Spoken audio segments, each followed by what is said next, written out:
welcome to the Cyprus firstly. Thank you. You are a young poet, but in spite of this, you have managed to publish three poem collection. And I want to learn what was the key to this success. I was given the opportunity to study poetry at a very young age in the school system I was at in Virginia, a state in the US. Once a week we got to workshop poetry with a wonderful, enthusiastic woman who donated her time. So I learned to write poems in response to postcards, we call that ekphrasis, visual art, poems in the shape of what we were writing about, poems with lots of rhyme. So I just fell in love with it early on and went ahead and focused my studies in that direction. And what is your favorite subject when you write your poems? I read some of your poems about love, but I want to learn any other subject. Well, so often in poetry we write from the self. It doesn't mean that a poem has to be true or that it's autobiographical or confessional, but we draw water from the well of the self, from the well of our experiences.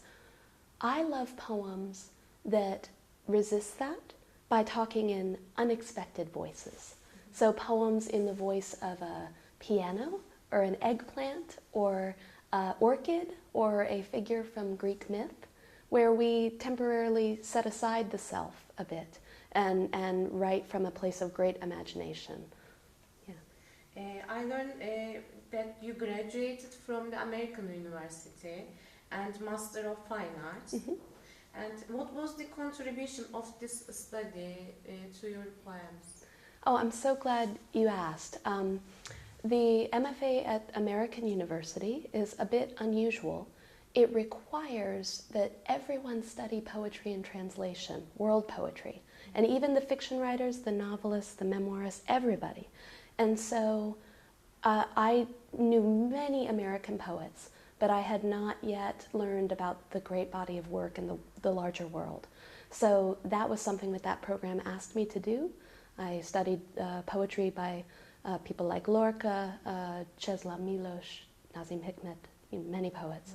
And we also were asked to be journalists. We had to write nonfiction about our experiences and write profiles of people. So that was another way of being a writer in the world that I had not thought of before then. We all know that the American literature under the influence of the British literature, but I want to learn how the American literature changed in time. I think that there is interest in a great deal of play in language, but the way we play in language has evolved. Used to be that all American poets would be trained to write first in forms, received forms, so rhyme, a certain rhythm or meter, a certain shape like a sonnet. And then poets began to break away by writing what we call free verse, just all about the line break, not about a shape to meet. And now you have poets who work experimentally, lots of white space, lots of fragmented language. You have poets who've returned to the performative tradition, the oral tradition. You have a great many American poets trying to write through the realities of the politics today, of trying to confront their feelings, their family histories of things. It's a big time for poetry in America. There's a great conversation going on. Can you explain us today's literature in your country? I think that today's literature is, there's many literatures, right?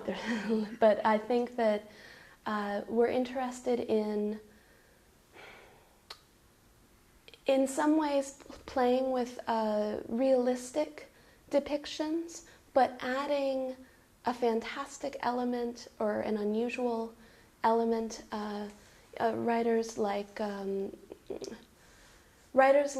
for you to recognize some part of your own world on the page, but also to have a little bit of space to encounter something you've never seen before.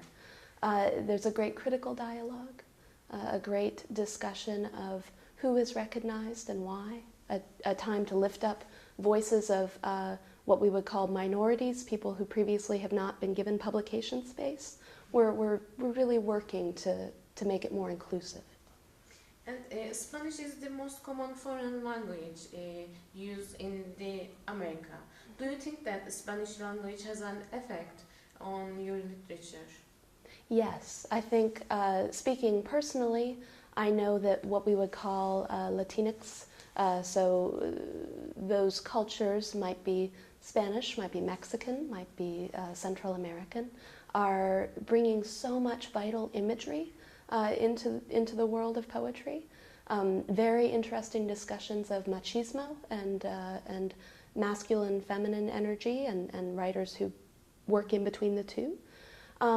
Considering issues of, frankly, of border crossings, of considering the possibilities of our relationships with the countries around us. You are in Cyprus as a guest of the American Embassy, and can you talk about a little bit, what can you say your aim to the visit? It's funny, when I was preparing for this trip, I thought about all the things I wanted to say, all the things I wanted to come here and that is important, but I'm also thinking how much I want to listen.